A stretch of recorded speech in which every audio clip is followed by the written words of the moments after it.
शुरू करिए। अच्छा, पहली गल ये है कि जी पिछली दफा की रिकॉर्डिंग तुहानू मिली है ना, वो असा क्योंकि अद्धा घंटा पहले शुरू कर दी आई क्लास एहतियातन कि सानू जरा चेक कर लवीए कि भाई जूम का लिंक ठीक काम करेंदा पिया नहीं करेंदा पिया। इस वास्ते पहला अद्धा घंटा तुम आराम नाल ओनू या अगों कर देना अपनी वीडियो नू या कट देना, उस तो बाद शुरू करना ठीक 11 बजे, तो ओनू सेव कर लेना। अज की जी गल है ना, मैं जिवें तुहानू पहले आखिया है कि साडी ये क्लास होया करे सी संगत की तरह। संगत मतलब हर किसी ने ਉਹਦੇ ਵਿੱਚ अपना हिस्सा पावना है। माधू लाल हुसैन की एक बड़ी सोहनी लाइन है कि साध संगत दे ओले रांदे बुद्ध तिन्हां दी सूरी, कि जेडे फकीर लोग हैं ना वो संगत दे ओले रांदे हैं, उन्हां दी सूझ नू चानण है। बुद्ध का मतलब है सूझ ते सूरी का मतलब है चानण वाली। ਉਹ ਇੱਕ ਦੂਸਰੇ ਨਾਲ ਮਿਲ ਕੇ ਚਾਨਣ ਵੱਧਦਾ ਹੈ, ਬੰਦੇ ਦੀ ਸੂਝ ਵੱਧਦੀ ਹੈ। ਇਸ ਵਾਸਤੇ ਇਹਦੇ ਸਭ ਦਾ ਇਕੱਠਾ ਹਿੱਸਾ ਹੈ। ਇੱਕ ਗੱਲ ਇਹ ਤੇ ਦੂਜੀ ਗੱਲ ਇਹ ਕਿ ਅੱਜ ਮੈਂ ਗੱਲ ਸ਼ੁਰੂ ਕਰਨੀ ਹੈ ਵਿਲੀਅਮ ਈਸਟਰਲੀ ਤੋਂ। ਤੁਸੀਂ ਵੀ ਪੜ੍ਹਿਆ ਹੋ ਸੀ ਤੇ ਇਹ ਸ਼ੌਕਤ ਸਾਹਿਬ ਆ ਗਏ। ਸਰ ਜੀ ਦੋ ਗੱਲਾਂ ਨੇ, ਦੋ ਬੇਸਿਕ ਇਹਦੇ ਥੀਸਿਸ ਨੇ, ਠੀਕ ਹੈ। ਜੇ ਤੁਸੀਂ ਇੱਕ ਤੇ ਐਲੀਟ ਜੀ ਸੁਮਈਆ ਦੱਸੋ। ਇੱਕ ਐਲੀਟ ਡੋਮੀਨੇਸ਼ਨ है, एक थेरी ये वे कि पाकिस्तान की जिहड़ी इकनॉमिक ग्रोथ बहुत वाधू हुई है, उस तो बावजूद वो डेवलपमेंट च कन्वर्ट नहीं हो सकी, यानी कि तरक्की दे अंदर कन्वर्ट नहीं हो सकी। उस दी दो थेरियां इस दित्तियां ने बेसिक। एक वे कि पाकिस्तान दे अंदर जिहड़ा ना एलीट कैप्चर है, मतलब थेरी है, ठीक है, कि जिहड़ी एक क्लास है जिहड़ी कि एक यानी कि लोगों का एक ग्रोह है उत्ते बैठा, उन्हें हर शे पे कब्जा कर लिया, थले तले कुछ वैन नहीं देता, ठीक है। दूजा थेरी ये वे यानी कि सोच दी काड़ ये वे दूजी कि जेड़ा है ना पाकिस्तान दे अंदर एथनिक लाइंस ते या होर मतलब जेंडर लाइंस ते इना परता उत्ते पाकिस्तान दी जेड़ा इथों दा समाज है उहदे अंदर वंडा ने, ठीक है, वंडा ने। उस वंडा दी वजह तो भी बहुत सारा जेड़ा साडा सारी जेड़ा है ना बराबरी या अगों ना वधना इस वजह से होया कि इहदे वंडा है। एक मेल दी बुनियाद ते जिन्हों तबका आखते हैं, दूआ जेड़ा है तुहाडी अपनी शनाख्त की बुनियाद ते जेड़ी है एथनिक, कि तुसा बलोची हो, सिंधी हो, पठान हो, बंगाली हो। अच्छा हुण गल ये इन्होंने बड़ी सोहनी गल्लां कीतियां जनाब विलियम ईस्टरली साहब ने, लेकिन जेड़ी गल्लां बहुत सारियां जरूरी हैं वो उन्होंने नहीं कीतियां, उन्होंने पता ही कोई नहीं। इस वास्ते उन्होंने जो आख्या है मैं उहदे बारे गल करे सां ते जो नहीं आख्या उहदे बारे भी गल करे सां। हुण मिसाल तौर पर उन्होंने आख्या जी कि भाई लोग जेड़े हैं वो तरक्की जो उन्होंने हिस्सा क्यों नहीं, पाकिस्तान क्यों नहीं वधिया जिवें वधना चाहिए, उन्होंने वजह ये दसी जी कि वंडा है जिस वास्ते तुम दसिया, तो ओदी वजह तशरीह यो करें पे कि वंड इस वास्ते है क्योंकि वंड है। मिस्त्री साहब की दलील है बनती। इस वास्ते मैं थोड़े जे ओदे बारे गल करना चाहना, एक एक नुकता जेड़ा उन्होंने बयान किया है, उसके बाद मैं तुहानू दसे सा कुछ जेड़ा इल्म है मैं पिछले 30-40 साल इहो काम करिंदा लोगों के नाल कि लोग अपनी जेड़ा है वो बदलने वास्ते जिंदगी के करेंदे पे, वो तुहानू दसना बहुत जरूरी है। बड़ी अहम गल है जिहड़ियां विलियम ईस्टरली साहब नू या पता नहीं है या उन्होंने जिक्र नहीं किया। हुण पहली गल तो उन्होंने बड़ी सोहनी की सफा 2 दे उत्ते उन्होंने आख्या जी कि पाकिस्तान को 58 अरब डॉलर इमदाद मिले 1960 तो 1998 तक, तकरीबन 40 साल। 1960 अयूब खान का जमाना जिसमें फौजी हुकूमत आई तो अमरीका की इमदाद भी आना शुरू हो गई। तो जे वो पैसे खर्च ना करते जेडे कम किते हैं, मतलब उन्होंने फैक्ट्रियां बनाइया, सड़क बनाइया, कारखाने बनाए, सब कुछ सिर्फ उन्होंने बैंक च ही जमा करवा देंगे, उन्होंने कोलों 58 अरब डॉलर जड़ा है ना वो होना चाहिए है मुनाफे की शक्ल। ਇਹਦਾ ਮਤਲਬ ਹੈ ਕਿ ਉਹ ਰਕਮ ਇਤਨੇ ਨਲਾਇਕੀ ਨਾਲ ਖਰਚ ਕੀਤੀ ਗਈ ਕਿ ਅਗਰ ਕੁਛ ਵੀ ਨਾ ਕਰਦੇ ਉਹਨੂੰ ਬੈਂਕ ਜਮ੍ਹਾਂ ਕਰਾ ਦਿੰਦੇ ਤੇ ਉਹਨੇ ਇਤਨੇ ਪੈਸੇ ਤੁਹਾਡੇ ਕੋਲ ਆਉਣੇ ਨੇ। ਹੁਣ ਅਸਾਂ ਕਰਜ਼ੇ ਦਾ ਸੂਦ ਨਹੀਂ ਦੇ ਸਕਦੇ। ਕਰਜ਼ੇ ਦਾ ਸੂਦ ਜਿਹਨੂੰ ਡੈਟ ਸਰਵਿਸਿੰਗ ਆਖਦੇ ਹਨ, ਸਾਡੇ ਬਜਟ ਦਾ ਵੱਡਾ ਹਿੱਸਾ ਉਹਦੇ ਵਿੱਚ ਚਲਾ ਜਾਂਦਾ। ਪਹਿਲਾ ਡਿਫੈਂਸ ਬਜਟ ਹੈ, ਉਸ ਤੋਂ ਬਾਅਦ ਸੂਦ ਦਾ। ਅਸਲ ਦਰ ਦੀ ਤਾਂ ਗੱਲ ਹੀ ਕੋਈ ਨਹੀਂ ਕਿ ਉਹ ਅਸਾਂ ਦੇ ਸਕਦੇ ਹਾਂ ਜਾਂ ਨਹੀਂ। ਇਹ ਗੱਲ ਉਹਨਾਂ ਨੇ ਠੀਕ ਕੀਤੀ ਕਿ ਇਹ ਬੜੇ ਕੁਚੱਜੇ ਤਰੀਕੇ ਨਾਲ ਉਹ ਲੋਕਾਂ ਨੇ ਖਾਧਾ ਹੈ ਜਾਂ ਠੀਕ ਤਰੀਕੇ ਨਾਲ ਖਰਚ ਨਹੀਂ ਕੀਤਾ। ਨਲਾਇਕੀ ਹੈ, ਉਹਦੀ ਕੀ ਵਜ੍ਹਾ ਹੈ, ਉਹ ਅੱਗੇ ਦੱਸਣ ਵਾਲੀ ਗੱਲ ਹੈ। ਲੇਕਿਨ ਇਹ ਪਹਿਲੀ ਗੱਲ ਠੀਕ ਹੈ। ਦੂਜੀ ਗੱਲ ਉਹਨਾਂ ਨੇ ਇਹ ਕੀਤੀ ਹੈ ਕਿ ਇਹਦੇ ਨਾਲ ਲੋਕਾਂ ਦੀ ਜ਼ਿੰਦਗੀਆਂ 'ਚ ਕੋਈ ਫਰਕ ਨਹੀਂ ਪਿਆ ਕਿ ਔਰਤਾਂ ਦੀ ਤਾਲੀਮ ਜਿਹੜੀ ਹੈ ਉਹ 41% ਇੱਕ ਹੈ ਕਿ ਔਰਤਾਂ ਤੇ ਮਰਦਾਂ ਦੀ ਤਾਲੀਮ ਦੀ ਸ਼ਰ੍ਹਾ ਦੇ ਫਰਕ ਹੈ, ਸ਼ਹਿਰ ਤੇ ਦਿਹਾਤ ਦੀ ਤਾਲੀਮ ਦੀ ਸ਼ਰ੍ਹਾ ਦੇ ਫਰਕ ਹੈ। ਇਸ ਮਦਦ ਮਿਲਣ ਨਾਲ ਉਸ ਤੇ ਕੋਈ ਫਰਕ ਨਹੀਂ ਪਿਆ, ਇਸ ਇਮਦਾਦ ਨਾਲ। ਹੁਣ ਮੈਂ ਥੋੜੀ ਜਿਹੜੀ ਈਸਟਰਲੀ ਸਾਹਿਬ ਨੇ ਗੱਲ ਨਹੀਂ ਕੀਤੀ, ਜਿਹੜੀ ਉਹਨਾਂ ਨੂੰ ਨਹੀਂ ਪਤਾ, ਸ਼ਾਇਦ ਤੁਹਾਨੂੰ ਨਹੀਂ ਪਤਾ ਨਾ ਹੋਵੇ, ਇਹ ਮੈਂ ਤੁਹਾਨੂੰ ਸਭ ਤੋਂ ਅਹਿਮ ਗੱਲ ਦੱਸਦਾ। ਪੰਜਾਬ ਵਿੱਚ ਇੱਕ ਬੰਦਾ ਆਈ GW ਲੀਟਨਰ, ਉਹ ਆਏ ਡਾਇਰੈਕਟਰ ਪਬਲਿਕ ਇੰਸਟਰਕਸ਼ਨ ਪੰਜਾਬ ਅੰਗਰੇਜ਼ ਦੇ ਜ਼ਮਾਨੇ ਵਿੱਚ। ਉਹਨੇ 1852 'ਚ ਇੱਕ ਰਿਪੋਰਟ ਛਾਪੀ, ਇੰਡੀਜਨਸ ਐਜੂਕੇਸ਼ਨ ਇਨ ਪੰਜਾਬ। ਤੇ ਪੰਜਾਬ ਉਸ ਜ਼ਮਾਨੇ ਵਿੱਚ ਪਿਸ਼ਾਵਰ ਤੋਂ ਲੈ ਕੇ ਦਿੱਲੀ ਤਾਈਂ ਹੁੰਦਾ ਹੈ। ਸਿੰਧ ਦਰਿਆ ਦੇ ਸੱਜੇ ਪਾਸੇ ਵੀ ਡੇਰਾ ਇਸਮਾਇਲ ਖਾਨ ਤੇ ਉਹ ਸਾਰਾ ਇਲਾਕਾ, ਤੇ ਖੱਬੇ ਪਾਸੇ ਵੀ ਤੇ ਤੱਲੇ ਤੱਕ ਇਹ ਸਾਰਾ ਪੰਜਾਬ ਹੈ। ਇਹ ਜਿਹੜਾ GW ਲੀਟਨਰ, ਇਹ ਬੜਾ ਕਮਾਲ ਦਾ ਬੰਦਾ ਹੈ, ਕੋਈ ਮਾਮੂਲੀ ਬੰਦਾ ਨਹੀਂ। ਇਹ ਅੰਗਰੇਜ਼ ਨਾਲ ਆਈ, ਇਹ ਹੰਗਰੀ ਦਾ ਆਈ, ਬੂਡਾਪੈਸਟ ਦਾ ਯਹੂਦੀ ਆਈ। ਤੇ ਇਹਨੇ ਕੋਈ 600-700 ਸਫ਼ੇ ਦੀ ਰਿਪੋਰਟ ਲਿਖੀ। ਇਹ ਉਹ ਬੰਦਾ ਜਿਹਨੇ ਗਵਰਨਮੈਂਟ ਕਾਲਜ ਲਾਹੌਰ ਦੀ ਬੁਨਿਆਦ ਪਾਈ, ਜਿਹਨੇ ਪੰਜਾਬ ਯੂਨੀਵਰਸਿਟੀ ਦੀ ਬੁਨਿਆਦ ਪਾਈ। ਤੇ ਜਿਹੜੇ ਤੁਸੀਂ ਸੁਣਦੇ ਹੋ ਨਾ K1 K2 K3 ਕਰਾਕਰਮ ਦੀ ਪਹਾੜੀਆਂ, ਇਹਦੇ ਵੀ ਨੰਬਰ ਉਹਨੇ ਦਿੱਤੇ ਉਹਨਾਂ ਦੀ ਉਚਾਈ ਵੇਖ ਕੇ। ਬੜਾ ਕਮਾਲ ਦਾ ਬੰਦਾ ਹੈ। ਇਹਨੇ ਰਿਪੋਰਟ ਤੇ ਬੜੀ ਦਿਲਚਸਪ ਗੱਲਾਂ ਕੀਤੀਆਂ। ਇਹਨੇ ਆਖਿਆ ਜੀ ਪੰਜਾਬ ਦੇ ਵਿੱਚ ਅੰਗਰੇਜ਼ ਉਸ ਹੀ ਬਹਿਸ ਹੁੰਦੀ ਪਈ ਆਈ। ਸਾਡੇ ਲੋਕ ਤਾਲੀਮ ਦੀ ਗੱਲ ਕਰਦੇ ਨਾ, ਉਹਨਾਂ ਨੇ ਲਾਰਡ ਮੈਕਾਲੇ ਦੀ ਇੱਕੋ ਗੱਲ ਪਕੜੀ, ਲਾਰਡ ਮੈਕਾਲੇ ਨੇ ਆਖਿਆ। ਅੱਛਾ, ਉਹ ਜਿਸ ਵੇਲੇ ਬਹਿਸਾਂ ਹੋਣੀਆਂ ਪਈਆਂ, ਪਹਿਲੀ ਸਭ ਤੋਂ ਵੱਡੀ ਬਹਿਸ ਇਹ ਆਈ ਕਿ ਪੰਜਾਬ ਵਿੱਚ ਹੁਣ ਕੇ ਤਾਲੀਮੀ ਨਿਜ਼ਾਮ ਹੈ ਤੇ ਨਵਾਂ ਤਾਲੀਮੀ ਨਿਜ਼ਾਮ ਕਿਉਂ ਹੋਣਾ ਚਾਹੀਦਾ ਜਾਂ ਨਹੀਂ ਹੋਣਾ ਚਾਹੀਦਾ। ਇਸੇ ਨੂੰ ਰੱਖੀਏ ਕਿ ਨਵਾਂ ਲਿਆਓ। ਉਸ ਇੱਕ ਗੱਲ ਕੀਤੀ, ਉਹਨੇ ਆਖਿਆ ਕਿ there is universal literacy in Punjab among males and females, ਕਿ ਮਰਦ ਤੇ ਔਰਤਾਂ ਵਿੱਚ, ਬੱਚੇ ਬੱਚੀਆਂ ਸਭ 100% ਤਾਲੀਮ ਹੈ ਪੰਜਾਬ ਵਿੱਚ। ਦੂਜੀ ਗੱਲ ਉਹਨੇ ਆਖੀ ਕਿ there is only one word which explains this and this is the word lillah, ਕਿ ਹਰ ਜਿਹੜੀ ਕਮਿਊਨਿਟੀ ਹੈ, ਹਿੰਦੂ, ਮੁਸਲਮਾਨ, ਸਿੱਖ, ਉਹ ਸਭ ਇਸ ਵਾਸਤੇ ਕਰਿੰਦੇ ਹਨ, ਉਹ ਹਿੱਸਾ ਪੈਂਦੇ ਹਨ ਕਿ ਬਈ ਅੱਲਾ ਦੀ ਰਾਹ ਵਿੱਚ ਹੈ, ਇਹ ਨੇਕੀ ਵਾਸਤੇ ਹੈ, ਦੂਏ ਦੇ ਭਲੇ ਕਰਨ ਵਾਸਤੇ ਹੈ। ਤੀਜੀ ਗੱਲ ਉਹਨੇ ਇਹ ਕੀਤੀ ਕਿ 69,000 ਦਿਹਾਤ ਹਨ ਪੰਜਾਬ ਵਿੱਚ, ਤੇ ਹਰ ਦਿਹਾਤ ਵਿੱਚ ਇੱਕ ਉਸਤਾਦ ਹੈ। ਇਹਦੀ ਵਜ੍ਹਾ ਯੂਨੀਵਰਸਲ ਲਿਟਰੇਸੀ। ਤੇ ਜੇ ਇਹ ਉਸਤਾਦ ਖਤਮ ਹੋ ਗਏ ਤੇ ਇਹ ਤਾਲੀਮ ਵੀ ਖਤਮ ਹੋ ਗਈ ਸੀ। ਉਹਨੇ ਆਖਿਆ ਕਿ ਜਿੱਥੇ ਉਸਤਾਦ ਉਸ ਜ਼ਮਾਨੇ 'ਚ ਕੋਈ ਫਰਕ ਨਹੀਂ ਹੁੰਦਾ, ਛੋਟੀ ਇਕੱਠੀਆਂ ਪੜ੍ਹਦੇ ਹਨ। ਅਗਰ ਨਹੀਂ ਹਨ, ਜਿਹੜੀਆਂ ਛੋਰੀਆਂ ਸਕੂਲ ਨਹੀਂ ਬਣ ਸਕਦੀਆਂ, ਤੇ ਉਹਦੇ ਘਰ ਵਾਲੇ ਜ਼ਿੰਮੇਵਾਰੀ ਸਮਝਦੇ ਕਿ ਉਹਨਾਂ ਨੂੰ ਪੜ੍ਹਾਉਣ। ਉਸ ਤੋਂ ਬਾਅਦ ਉਹਨੇ ਇਹ ਗੱਲ ਕੀਤੀ, ਉਹਨੇ ਆਖਿਆ ਕਿ ਪੰਜਾਬ ਦੇ ਵਿੱਚ 7 ਕਿਸਮ ਦੇ ਸਕੂਲ ਹਨ। ਉਹਨੇ ਆਖਿਆ ਮੁਸਲਮਾਨਾਂ 'ਚ ਅਰਬੀ ਸਕੂਲ, ਫਾਰਸੀ ਸਕੂਲ,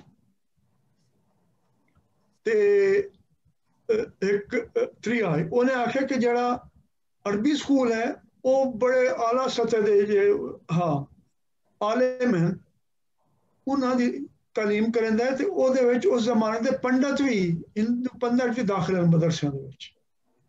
ਉਹਨਾਂ ਦੀ ਹਾਇਰ ਕਲਟੀਵੇਸ਼ਨ, ਆਲਾ ਤਰ੍ਹਾਂ ਦੀ ਜ਼ਿਹਨ ਦੀ ਤਰਬੀਅਤ ਵਾਸਤੇ। ਤੇ ਨਾਲ ਫਾਰਸੀ ਸਕੂਲ ਹਨ ਜਿਹੜੇ ਦਰਬਾਰ ਵਾਸਤੇ ਤਿਆਰ ਕਰਿੰਦੇ ਨੇ ਲੋਕਾਂ ਨੂੰ। ਤੇ ਕੁਰਾਨ ਸਕੂਲ ਹਨ ਜਿਹੜੇ ਬਾਲਾਂ ਨੂੰ ਕੁਰਾਨ ਪੜ੍ਹਾਉਣਾ ਸਿਖਾਉਂਦੇ ਹਨ। ਇਸੇ ਤਰ੍ਹਾਂ ਉਸ ਆਖਿਆ ਪਾਠਸ਼ਾਲਾ ਤੇ ਚਾਟਸ਼ਾਲਾ ਸਕੂਲ ਹੈ। ਉਹਨਾਂ ਆਖਿਆ ਜਿਹੜੇ ਬਾਨੀਆਂ ਦੇ ਸਕੂਲ ਹਨ ਉਹ ਮੈਂਟਲ ਅਰਿਥਮੈਟਿਕ ਪੜ੍ਹਾਉਂਦੇ ਹਨ ਬਾਲਾਂ ਨੂੰ, ਜਿਸ ਨਾਲ ਲੱਖਾਂ ਕਰੋੜਾਂ ਦੀ ਜਮਾ ਤਕਸੀਮ ਜ਼ਰਾ ਉਹ ਕਰ ਸਕਦੇ ਹਨ, ਕੰਪਿਊਟਰ ਉੱਥੇ ਨਹੀਂ ਹੁੰਦਾ। ਉਸ ਆਖਿਆ 7 ਤਰ੍ਹਾਂ ਦੇ ਸਕੂਲ ਹਨ ਸਭ ਵਾਸਤੇ। ਉਹ ਜਿਹੜੀ ਮਕਾਮੀ ਆਬਾਦੀ ਹੈ, ਬਿਰਾਦਰੀ, ਕਮਿਊਨਿਟੀ, ਉਹ ਜਾਂ ਕੋਈ ਜ਼ਮੀਨ ਦਾ ਟੁਕੜਾ ਦੇ ਦਿੰਦੇ ਹਨ ਜਾਂ ਫਸਲ ਦਾ ਹਿੱਸਾ ਦੇ ਦਿੰਦੇ ਹਨ। ਉਸਤਾਦ ਨੂੰ ਉਹਨਾਂ ਫਿਰ ਕਦਾਈ ਤਨਖਾਹ ਵੀ ਨਹੀਂ ਮੰਗਣੀ ਪਾਉਂਦੀ, ਉਹਦੇ ਘਰ ਹਰ ਸ਼ੈ ਖੁਦ ਪਹੁੰਚ ਪੈਂਦੀ। ਇਹ ਉਸਤਾਦ ਦੀ ਇੱਜ਼ਤ ਦੇ ਖਿਲਾਫ ਸਮਝਿਆ ਜਾਂਦਾ। ਲੇਕਿਨ ਆਖਰੀ ਜਿਹੜੀ ਉਹਨੇ ਪੇਸ਼ੀਨ ਗੋਈ ਕੀਤੀ ਬੜੀ ਸੋਹਣੀ ਕੀਤੀ। ਉਹਨੇ ਆਖਿਆ ਕਿ 100 years from now literacy will be wiped out from Punjab। ਉਹ ਜਿਹੜੀ ਤਾਲੀਮ ਖਤਮ ਹੋਈ ਹੈ ਉਹ ਉਸ ਤਰੱਕੀ ਦਾ ਨਤੀਜਾ ਹੈ ਜਿਹੜੇ ਅੰਗਰੇਜ਼ਾਂ ਦੇ ਜ਼ਮਾਨੇ ਤੋਂ ਸ਼ੁਰੂ ਹੋਈ ਹੈ ਤੇ ਹੁਣ ਤਾਈਂ ਹੁੰਦੀ ਪਈ। ਸਾਡੀ ਜਿਹੜੀ ਰੀਤ ਹੈ ਉਹਦਾ ਨਤੀਜਾ ਕੋਈ ਨਾ ਹੈ। लेकिन बदकिस्मती ये है कि साढ़े जितने पढ़े लिखे लोग हैं वो समझाते हैं जी ऐसा कौम है, मुसलमान है, ऐसा जाहिल है, ऐसा औरतों के खिलाफ तसब रखने हैं, ये है वो है। ये उन्होंने पैदा की हुई है। हुण लीडर ने ये आख्या अंग्रेज़ां नूं, उसने आख्या कि तुसां नवीं तरह का जिहड़ा तालीम का निज़ाम कायम करना चाहते हो, ये उस तो ज़्यादा तरक्की याफ्ता है, ये उस तो घट किसी दर्जे का नहीं कि ये तुसां वो कदर ना घटाओ। दुआ उस आख्या कि ये लोगों के अपने जिहड़े हैं हिस्सा पा के वो सारे इस निज़ाम नूं चलाते पैन। जे तुसां इहनूं खत्म किया तो उस्ताद नूं खत्म किया तो तालीम खत्म हो गई सी। अंग्रेज़ां ने यह किया कि उस जमाने 3 बंदे होंदे हन ग्रां दे विच, नंबरदार, चौकीदार ते उस्ताद। जिहड़ा ओहदे इकट्ठा होंदा है टैक्स देहात तों, उस तों उस्ताद की तनख्वाह भी मिलदी है। उन्हें आखे जी ये बंद कर दो, अस हुण नवें स्कूल बनाने। जिहड़ी गिणती दे स्कूल हैं उन्होंने आखे गवर्नमेंट स्कूल बनाए। उन्हें आखे इन्हां गवर्नमेंट स्कूलों की खास गल है कि इन्हां दा कोई बाल वो जज्बा कोई नहीं जिहड़े पुराने स्कूलों दे हैं। वो कोई कई दूए वास्ते काम नहीं करना चाहता, जिहड़ा लीला दा जज्बा। ये तुहानूं पता होना चाहिए कि यह एक जज्बा पहले तो मौजूद आई, ये खत्म होया जिहड़ी तरक्याती सोच अंग्रेज दी है कि पुरानी तरह की तालीम खत्म करके नवी तरह की तालीम शुरू करो। तो इस वास्ते हुण ये जिहड़ी सारी वजाहत कर दें। दूआ जिहड़ा अजकल की तालीम है वो वध बहाल हो गया है 100 साल तो बाद। जिहड़ा ताज़ा लोगों ने इसका मुतालिया किया है तालीम का निज़ाम का, वो आखदे पंजाब हुण दोबारा हर ग्रां एक स्कूल है। तो ਜਿਹੜੇ ਸਾਡੇ ਮਫਰੂਜ਼ੇ बने हुए तालीम के बारे कि जी पैसे कोई नहीं, गवर्नमेंट स्कूलों के उस्ताद को तनख्वाह ज़्यादा मिलती है, उन्होंने रकबा ज़्यादा होता है, बिल्डिंग होती है, लेकिन उन्होंने नतीजे घट होंगे प्राइवेट स्कूलों के मुकाबले जो प्राइवेट स्कूल बने। तो इस वास्ते ਉਹਦਾ तल्लुक पैसों के आन जान के नाल नहीं है, ਉਹਦਾ तल्लुक पॉलिसियां के नाल है साडी। अच्छा हुण अंग्रेज़ां ने ये दिलचस्प गल है कि पुरानी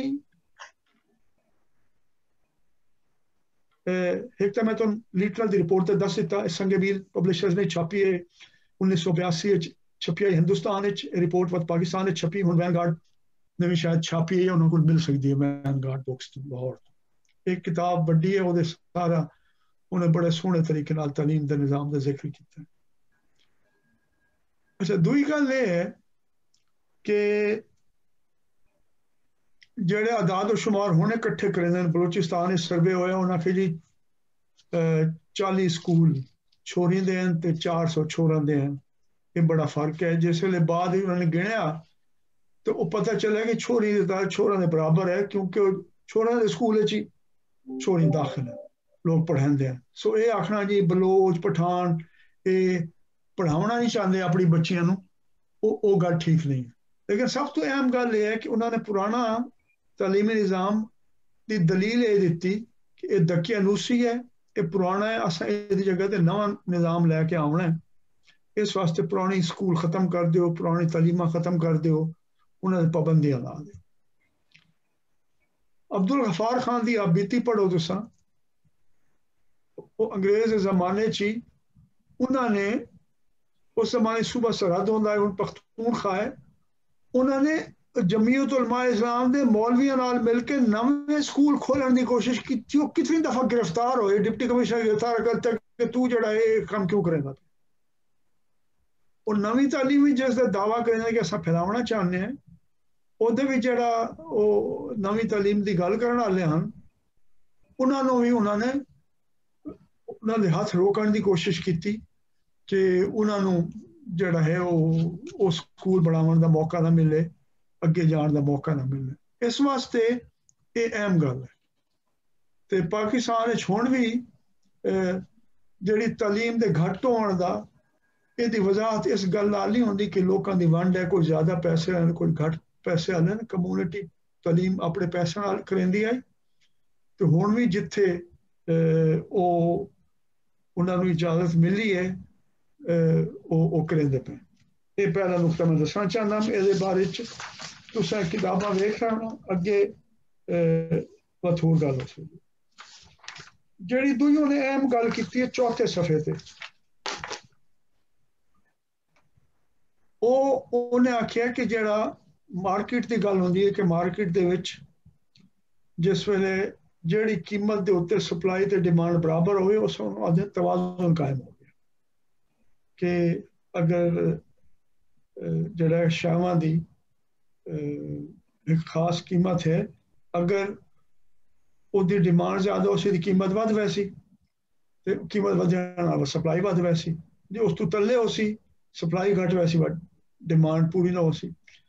लेकिन उस आखे इक्विलिब्रियम दो तरह के हैं। एक इक्विलिब्रियम तवाज़ुन गुरबत का कायम होता है, दूजा खुशहाली का कायम होता है।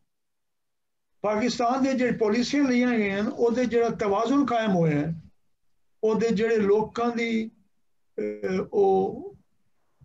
लोड़ है या लोगों की मांग है मंडी में नौकरियां करने वास्ते, वो इस वास्ते घट है कि जी इन्होंने पॉलिसियां बनाई हैं वो सरमाया क्योंकि इन्होंने सस्ता मिल गया, मशीनरी सस्ती मिल गई, ऐसी मशीनरी इस्तेमाल की गई जिहदे बंदियां दी घट तो घट लोड़ होंदी है। ते उस जिहड़ी मैं तुहानूं पिछली दफा दस्सिया कि जिहड़ी स्केरसिटी जिहड़ी पॉलिसी दे नतीजे पैदा हुई है, थोड़ पैदा हुई है कि मशीनां दे आमन की वजह तो जिहड़ी मशीनां इत्थों दे इस्तिताअत तो वध के हन, इत्थों दे माली हालात तो, क्योंकि सरमाया सस्ता मिल गया, मशीनरी सस्ती मिल गई। इस वास्ते मजदूरों रखने की बजाय मशीनरी वरतना साढ़े सरमायादार वास्ते आसान हो गया। इस वास्ते जो तवाज़ुन इत्थे कायम होया वो तवाज़ुन है जिथे मजदूरों की लोड़ घट होवे, उसकी वजह तो क्योंकि मजदूर ज़्यादा हैं तो मजदूरों का दबाव वध वैंदा, नौकरी लवाउण वास्ते मुकाबला वध वैंदा, तो उन्होंने उजरत घट करने मदद मिल वैंदी, तो यूनियन वगैरह तोड़न नाल इन्हां पॉलिसियां के नतीजे में जिहड़ा पाकिस्तान की मुआशरे तवाज़ुन कायम होया है, जिहदे विच मजदूरों की मांग कितनी है, उन्होंने उजरत कितनी रखी गई है, वो हेठला तवाज़ुन है जिहदे विच गुरबत वधी है, खुशहाली नहीं वधी। अगर लोगों की जिहड़ा हुनर की तरबियत का सिखावन का कोई चंगा तरीका होंदा तो साडा माल ऐसी मुकाबले की कीमत ते बाहर की मंडियां विकदा कि उसकी मांग वध वैंदी, मजदूरों की मांग भी वधी तो उजरत भी वधी। इहदा ताल्लुक साडी पॉलिसियां नाल है। जी एक सवाल है मेरा, ये तुसां जेड़ा एजुकेशन या तालीम बारे जेड़ा साडा पिछोकड़ है उस दी अंदर साडी जेड़ी प्रॉब्लम है या साडा मुसीबत है वो उस वाले इशारा कीता। ये जेड़ी हुन जेड़ा तवाज़ुन है जेड़ा साडा ओ मजदूरां वाल नहीं गया या लुकाई वाल नहीं गया, इस दी के वजह है माशरती निजाम दे अंदर के तुसा सोचदे हो कि जेड़ा साडा पिछोकड़ आई मतलब उसदा इस दे नाल के ताल्लुक है? एक ते सस्ता सरमाया लभ गया, लेकिन साडा सोशल सेटअप किस तरह दा है कि मतलब उन्हें ए यानी कि अपने लिए ए पसंद कीता कि भाई मैं लोकां च ना मतलब तवाज़ुन इस किस्म दा बनावां, लुकाई मैं पिछली दफा जिक्र किया है, दोबारा तुहानूं दस्सना उन्होंने दस्सण दी लोड़ है। दोबारा एक चीज़ है जिसको आखते हैं फैक्टर इंटेंसिटी। फैक्टर मतलब है चार फैक्टर्स हैं, जमीन है, मेहनत है, सरमाया है, ਤੇ ਮੈਨੇਜਮੈਂਟ ਹੈ। ਇਹਨਾਂ ਚਾਰ ਦੇ ਰਲਣ ਨਾਲ ਕੋਈ ਸ਼ੈ ਪੈਦਾ ਹੁੰਦੀ। ਅੱਛਾ, ਕਈ ਮੁਲਕਾਂ ਵਿੱਚ ਸਰਮਾਇਆ ਜ਼ਿਆਦਾ ਇਸਤੇਮਾਲ ਹੁੰਦਾ ਕਿਉਂਕਿ ਟੈਕਨੋਲੋਜੀ ਜ਼ਿਆਦਾ ਤਰੱਕੀ ਕਰ ਗਈ ਹੈ, ਉੱਥੋਂ ਸਰਮਾਇਆ ਦਾ ਕੋਈ ਪੈਸਾ ਜ਼ਿਆਦਾ ਹੈ, ਟੈਕਨੋਲੋਜੀ ਮਹਿੰਗੀ ਹੁੰਦੀ ਹੈ ਤੇ ਮਜ਼ਦੂਰ ਘੱਟ ਹੁੰਦਾ ਉਸੇ ਚੀਜ਼ ਨੂੰ ਪੈਦਾ ਕਰਨ ਵਾਸਤੇ। ਦੂਏ ਮੁਲਕਾਂ ਵਿੱਚ ਮਜ਼ਦੂਰ ਜ਼ਿਆਦਾ ਇਸਤੇਮਾਲ ਹੁੰਦੇ ਨੇ, ਟੈਕਨੋਲੋਜੀ ਘੱਟ ਇਸਤੇਮਾਲ ਹੁੰਦੀ, ਘੱਟ ਮਹਿੰਗੀ ਹੁੰਦੀ ਕਿਉਂਕਿ ਉਹ ਇਤਨੀ ਮਹਿੰਗੀ ਟੈਕਨੋਲੋਜੀ ਖਰੀਦ ਨਹੀਂ ਸਕਦੇ ਜਾਂ ਉਹਨਾਂ ਨੂੰ ਮਹਿੰਗੀ ਦੀ ਲੋੜ ਨਹੀਂ ਹੈ ਕਿਉਂਕਿ ਉਹਨਾਂ ਨੂੰ ਮਜ਼ਦੂਰ ਸਸਤਾ ਮਿਲ ਜਾਂਦਾ। ਹੁਣ ਪਾਕਿਸਤਾਨ ਦੇ ਵਿੱਚ ਜੇ ਤਰੱਕੀ ਸ਼ੁਰੂ ਹੋਈ, ਪਾਕਿਸਤਾਨ ਦੀ ਫੈਕਟਰੀ ਇੰਟੈਂਸਿਟੀ ਐਸੀ ਆਈ ਕਿ ਸਰਮਾਇਆ ਬਹੁਤ ਘੱਟ ਹੈ। ਇਸ ਵਾਸਤੇ ਇੱਥੇ ਤੇ ਐਸੀ ਟੈਕਨੋਲੋਜੀ ਦੀ ਲੋੜ ਹੋਣੀ ਚਾਹੀਦੀ ਜਿਹਦੇ ਮਜ਼ਦੂਰ ਦੀ ਜ਼ਿਆਦਾ ਜ਼ਿਆਦਾ ਖਪਤ ਹੋ। ਉਹ ਕੰਮ ਕਰਦੇ ਪੈਣ ਸਾਡੇ ਆਰਟੀਜ਼ਨ, ਜਿਹੜਾ ਮੈਂ ਤੁਹਾਨੂੰ ਪਿਛਲੇ ਦਫਾ ਦੱਸੇ, ਦਸਤਕਾਰ, ਕਪੜਾ ਉਹ ਬਣਾਉਂਦੇ ਹਨ, ਜੁੱਤੀਆਂ ਉਹ ਬਣਾਉਂਦੇ ਹਨ, ਲੋਹਾਰ ਜਿਹੜਾ ਬਾਕੀ ਇਸਤੇਮਾਲ ਦੀ ਚੀਜ਼ਾਂ ਬਣਾਉਂਦਾ ਹੈ, ਉਹ ਦਿਹਾਤ ਵਿੱਚ ਹਰ ਸ਼ੈ ਬਣਦੀ ਹੈ। ਜਿਸ ਵੇਲੇ ਉਹ ਸਾਨੂੰ ਸਰਮਾਇਆ ਸਸਤਾ ਇਤਨਾ ਮਿਲਣਾ ਸ਼ੁਰੂ ਹੋ ਗਿਆ ਕਿ ਸਾਨੂੰ ਜਿਹੜੀ ਅਮਰੀਕਾ ਦੀ ਫੈਕਟਰੀ ਇੰਟੈਂਸਿਟੀ ਹੈ ਉਹਦੇ ਮੁਤਾਬਿਕ ਫੈਕਟਰੀ ਇੰਟੈਂਸਿਟੀ ਪਾਕਿਸਤਾਨ ਦੇ ਵਿੱਚ ਉਹ ਕਾਇਮ ਕਰਨੇ ਕਾਮਯਾਬ ਹੋ ਗਏ। ਸਾਡੇ ਸਰਮਾਇਆ ਇਤਨਾ ਸਸਤਾ ਮਿਲਿਆ ਕਿ ਉਹਨਾਂ ਵਾਸਤੇ ਸਸਤਾ ਹੋ ਗਿਆ ਕਿ ਮਸ਼ੀਨਰੀ ਲੈ ਆਉਣ, ਉਹਦਾ ਵੱਧ ਇਸਤੇਮਾਲ ਕਰਨ, ਮਜ਼ਦੂਰ ਦਾ ਘੱਟ ਇਸਤੇਮਾਲ ਕਰਨ। ਉਹਦੇ ਨਤੀਜੇ ਨਾਲ ਮੁਲਕ ਦੇ ਅੰਦਰ ਦੀ ਮੰਡੀ ਵਿੱਚ ਉਹ ਚੀਜ਼ਾਂ ਇਤਨੀ ਸਸਤਾ ਪੈਦਾ ਕਰਨ ਦੇ ਕਾਬਿਲ ਹੋ ਗਏ, ਸਾਡੇ ਦਸਤਕਾਰਾਂ ਦਾ ਖਾਤਮਾ ਹੋ ਗਿਆ, ਦਿਹਾਤ ਤੋਂ ਜੁਲਾਏ ਦਾ ਖਾਤਮਾ ਹੋ ਗਿਆ, ਹੱਥ ਨਾਲ ਬਣਾ ਹੋਏ ਕੱਪੜੇ ਦਾ ਖਾਤਮਾ ਹੋ ਗਿਆ, ਦੂਆ ਕੱਪੜਾ ਆ ਗਿਆ। ਇਸੇ ਤਰ੍ਹਾਂ ਬਾਕੀ ਚੀਜ਼ਾਂ ਨਾਲ ਵੀ ਇੰਨੇ ਹੋ ਗਿਆ। ਹੁਣ ਜਿਹੜਾ ਗੁੜ ਆਈ, ਗੁੜ ਦੇ ਬਣਾਉਣ ਤੇ ਉਹਨਾਂ ਨੇ ਪਾਬੰਦੀ ਲਾਤੀ, ਖੰਡ ਬਣਨਾ ਸ਼ੁਰੂ ਹੋ ਗਈ। ਤੁਸੀਂ ਜਿਹੜੀ ਚੀਜ਼ ਖੁਦ ਆਪਣੇ ਵਰਤਾਉਣ ਵਾਸਤੇ ਬਣਾਉਂਦੇ ਆਓ ਉਹ ਸਸਤੀ ਪਾਉਂਦੇ ਕੁਝ ਨਹੀਂ। ਹੁਣ ਤੁਹਾਨੂੰ ਖੰਡ ਬਾਜ਼ਾਰ ਹੀ ਬਣ ਕੇ ਖਰੀਦਣੀ ਪਾਉਂਦੀ, ਉਹ 200 ਦੀ ਕਿਲੋ ਹੋਵੇ, 400 ਦੀ ਜਿੱਤਨੀ ਹੋਵੇ। ਇੰਜੇ ਬਾਕੀ ਸਭ ਸਨਅਤਾਂ ਨਾਲ ਹੋਇਆ। ਉਹ ਜਿਹੜਾ ਨਵਾਂ ਤਵਾਜ਼ਨ ਉਹਨਾਂ ਨੇ ਕਾਇਮ ਕੀਤਾ ਉਹ ਐਸੋ ਹੈ ਜਿਵੇਂ ਸਰਮਾਇਆ ਦਾ ਵੱਧ ਇਸਤੇਮਾਲ ਆਈ, ਉਹਦੇ ਨਾਲ ਜਿਹੜਾ ਮੁਨਾਫਾ ਜੇਬ ਵਿੱਚ ਪੈਂਦਾ ਆਈ ਉਹ ਸਰਮਾਇਆਕਾਰ ਦੇ ਜ਼ਿਆਦਾ ਆਈ। ਗਰੀਬ ਆਦਮੀ ਦਾ ਰੋਜ਼ਗਾਰ ਵੀ ਖਤਮ ਹੋ ਗਿਆ, ਉਹ ਬੇਰੁਜ਼ਗਾਰ ਹੋ ਕੇ ਸ਼ਹਿਰਾਂ 'ਚ ਆਇਆ। ਸ਼ਹਿਰਾਂ 'ਚ ਮਜ਼ਦੂਰਾਂ ਦੀ ਜਿਹੜਾ ਹੈ ਉਹ ਆਬਾਦੀ ਜ਼ਿਆਦਾ ਹੋ ਗਈ, ਉਹਦੀ ਵਜ੍ਹਾ ਤੋਂ ਉਹਨਾਂ ਦਾ ਆਪਸੀ ਮੁਕਾਬਲਾ ਵੱਧ ਗਿਆ, ਉਹਨਾਂ ਨੂੰ ਉਹਦੀ ਉਜਰਤ ਘੱਟ ਕਰਨ ਦੇ ਰੱਖਣਾ ਆਸਾਨ ਹੋ ਗਿਆ। ਹੁਨਰ ਉਹਨਾਂ ਨੂੰ ਸਿਖਾਏ ਨਹੀਂ ਕਿ ਜਿਸ ਹੁਨਰ ਦੀ ਵਜ੍ਹਾ ਤੋਂ ਉਹ ਨਵੀਂ ਨਵੀਂ ਸਨਅਤਾਂ ਵਿੱਚ, ਨਵੇਂ ਨਵੇਂ ਕੰਮਾਂ ਵਿੱਚ ਉਹ ਉਹਨਾਂ ਦੀ ਮੰਗ ਵਧੇ ਤੇ ਉਹਦੇ ਵਾਸਤੇ ਉਹਨਾਂ ਦੀ ਉਜਰਤ ਵਧੇ। ਇਹ ਮੋਟੀ ਗੱਲ ਹੈ। ਗੱਲ ਕੋਈ ਵਾਜ਼ੇ ਹੋਈ ਸੁਮਈਆ? सर ये तो तुसा थैंक यू बहुत थोड़ी मेहरबानी तुसा रिपीट किया है, पर मैं पूछ रही हूँ कि असा यानी कि ये फैक्टर हान के असा ए चॉइस बनाई, यानी कि मैनू ये समझ आ रही है इसको कि फैक्टर सारे एक्सटर्नल हान कि सानू कर्जा हाँ लग गया इंज हो गया। इंटरनल फैक्टर्स जदे इंटरनल ड्राइवर्स यानी पॉलिसी मेकर, यानी कि इसका किस तरह ताल्लुक साडी अंदरूनी हुकूमतां ਜਿਹੜਾ ਨਾ, ਹਾਂ नाल? बैरूनी शय आई, ਉਹਨਾਂ ਨੂੰ ਲੋੜ ਆਈ ਅਮਰੀਕਾ ਨੂੰ। ਉਸ ਵੇਲੇ रूस ਤੇ ਚੀਨ ਤੇ ਮਸ਼ਰਕੀ ਯੂਰਪ ਦਾ ਕਮਿਊਨਿਸਟ ਬਲਾਕ ਬਣ ਗਿਆ ਦੂਜੀ ਜੰਗ ਅਜ਼ੀਮ ਦੇ ਖਤਮ ਹੋਣ ਤੇ। ਉਹ ਅਮਰੀਕਾ ਵਾਸਤੇ ਤੇ ਬਾਕੀ ਯੂਰਪੀ ਮੁਲਕਾਂ ਵਾਸਤੇ ਇੱਕ ਬਹੁਤ ਵੱਡਾ ਖਤਰਾ ਹੈ ਉਹਨਾਂ ਦੇ ਜ਼ਿਹਨ ਦੇ ਵਿੱਚ। ਉਹਨਾਂ ਦਾ ਇਹ ਖਿਆਲ ਹੈ ਕਿ ਸਾਨੂੰ ਖਾ ਵੈਸੇ ਤੇ ਸਾਨੂੰ ਇਹਨਾਂ ਨੂੰ ਰੋਕਣ ਵਾਸਤੇ ਇੱਕ ਲਕੀਰ ਛਿਕਣੀ ਚਾਹੀਦੀ। ਉਹਨਾਂ ਨੇ ਇਹ ਕੀਤਾ ਕਿ ਇੱਕ ਨੇਟੋ ਦਾ ਬਣਾਇਆ ਮੁਆਹਦਾ, ਨਾਰਥ ਐਟਲਾਂਟਿਕ ਟ੍ਰੀਟੀ ਆਰਗੇਨਾਈਜੇਸ਼ਨ, ਤੇ ਉਹਦੇ ਵਿੱਚ ਮਗਰਬੀ ਯੂਰਪ ਦੇ ਸਭ ਮੁਲਕਾਂ ਨੂੰ ਸ਼ਾਮਿਲ ਕਰ ਲਿਆ। रूस के खिलाफ एक फौजी, हुण भी अमरीका के तकरीबन कोई 100 तो ज्यादा फौजी अड्डे हैं पूरी दुनिया में। उन्होंने वो बना लिया, नाल मार्शल प्लान के तहत यूरोप के मुल्कों ने इमदाद दी, क्योंकि जंग दूई आलमी जंग लड़ के बर्बाद हो गए सब मुल्क, उन्होंने मूशत हर शे। उन्होंने बचा के रखने वास्ते उन्होंने दिता मार्शल प्लान। वो क्योंकि पहले तो उत्थे सनत मौजूद आई, मजदूर कारीगर तरबियत याफ्तान और तेजी नाल चंद साल अपने पैरों ते खलो गए। दूआ उन्होंने बनाया सेंटो, सेंट्रल ट्रीटी ऑर्गेनाइजेशन। वो है ईरान, तुर्की ते पाकिस्तान ते मगरबी पाकिस्तान। त्रीया उन्होंने बनाया SEATO, South East Asian Treaty Organisation, ਜਿਹਦੇ ਵਿੱਚ ਮਸ਼ਰਕੀ ਪਾਕਿਸਤਾਨ ਸ਼ਾਮਿਲ ਆਈ ਤੇ ਬਾਕੀ ਮੁਲਕ ਸ਼ਾਮਿਲ ਆਏ। ਇਸ ਤਰ੍ਹਾਂ ਉਹਨਾਂ ਨੇ ਘੇਰਾ ਬਣਾ ਦਿੱਤਾ ਰੂਸ ਤੇ ਚੀਨ ਦੇ ਖਿਲਾਫ। ਉਹਦੇ ਵਿੱਚ ਉਹਨਾਂ ਨੂੰ ਐਸੀ ਰਿਆਸਤ ਚਾਹੀਦੀ ਆਈ ਜਿਹੜੀ ਕਿ ਉਹ ਫਰੰਟ ਲਾਈਨ ਸਟੇਟ ਬਣ ਸਕੇ, ਰੂਸ ਜਾਂ ਚੀਨ ਨਾਲ ਖੇਣਾ ਹੋਵੇ ਉਹ ਅੱਗੋਂ ਖਲੋ ਸਕੇ, ਕੁਰਬਾਨੀ ਦਾ ਬੱਕਰਾ ਬਣ ਕੇ ਆਪਣੇ ਸਿਪਾਹੀ ਪੇਸ਼ ਕਰ ਸਕੇ, ਆਪਣੇ ਅੱਡਿਆਂ ਵਾਸਤੇ ਜਗ੍ਹਾ ਪੇਸ਼ ਕਰ ਸਕੇ, ਉਹ ਲੜਾਈ ਲੜ ਸਕੇ। ਹੁਣ ਉਹਦੇ ਵਾਸਤੇ ਕਿਵੇਂ ਮਨਾਓ ਉਹਨਾਂ ਨੂੰ? ਉਹਨੂੰ ਮਨਾਉਣ ਦਾ ਇਹ ਤਰੀਕਾ ਹੈ ਕਿ ਤੁਹਾਡੇ ਕੋਲ ਸਰਮਾਏ ਦੀ ਅਫਰਾਦ ਹੈ, ਤੁਸੀਂ ਆਖੇ ਯਾਰ ਸਾਡਾ ਮੁਲਕ ਗਰੀਬ ਹੈ, ਤਰੱਕੀ ਦੀ ਲੋੜ ਹੈ, ਲਓ ਅਸਾਂ ਤੁਹਾਨੂੰ 1% 2% ਤੇ ਦੇ ਦਿੰਦੇ ਹਾਂ, ਕੋਈ ਗ੍ਰਾਂਟ ਤੇ ਦੇ ਦਿੰਦੇ ਹਾਂ, ਕੋਈ ਇਹਦੇ ਉੱਤੇ ਸੂਦ ਕੋਈ ਨਹੀਂ, ਤੁਸੀਂ ਸਾਡੇ ਕੋਲ ਪੈਸੇ ਲਾਓ ਤੇ ਤਰੱਕੀ ਕਰੋ, ਤੁਹਾਡੇ ਮੁਲਕ ਦੀ ਸਨਅਤ ਬਣਨੀ ਚਾਹੀਦੀ। ਉਹਦੇ ਵਿੱਚ ਤੁਹਾਡੇ ਸਿਆਸਤਦਾਨ ਵੀ ਖੁਸ਼, ਸਰਮਾਇਆਦਾਰ ਵੀ ਖੁਸ਼।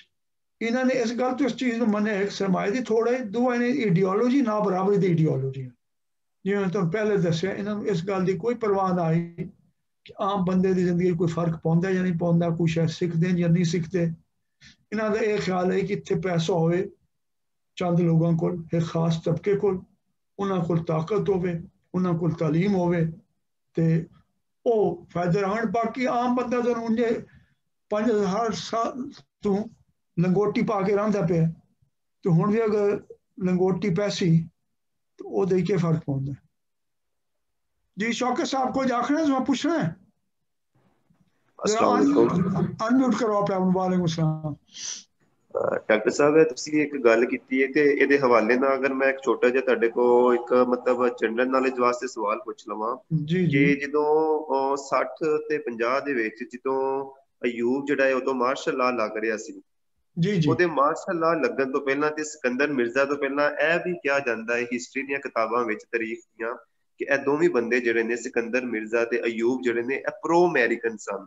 ਜੀ ਇਹਨਾਂ ਦੇ ਪ੍ਰੋ ਅਮਰੀਕਨ ਹੋਣ ਦੀ ਵਜ੍ਹਾ ਤੋਂ ਸਿਆਸਤਦਾਨਾਂ ਨੇ ਕੁਛ ਜਿਹੜਾ ਨਾ ਇਹਨਾਂ ਨੂੰ ਡੱਕਣ ਦੇ ਬਾਰੇ ਜਿਹੜਾ ਨਾ ਕੁਛ ਜਿਹੜਾ ਉਹ ਧੱਕਾਜ਼ੋਰੀ ਕੀਤੀ ਸੀ, ਤੇ ਇਹਨਾਂ ਨੇ ਜ਼ਬਰਦਸਤੀ ਪ੍ਰੋ ਅਮਰੀਕਨ ਹੋਣ ਦੀ ਵਜ੍ਹਾ ਤੋਂ ਕੁਛ ਅਮਰੀਕਨ ਸਪੋਰਟ ਦੇ ਨਾਲ ਜਿਹੜਾ ਨਾ ਉਹਨਾਂ ਨੂੰ ਖੁੱਡੇ ਲੈਣ ਲਾ ਕੇ ਤੇ ਮਾਰਸ਼ਲ ਲਾ ਲਾਇਆ। ਇਹ ਗੱਲ ਤੁਸੀਂ ਕਿੱਥੋਂ ਤੱਕ ਇਹਨੂੰ ਇੰਡੋਰਸ ਕਰਦੇ ਹੋ?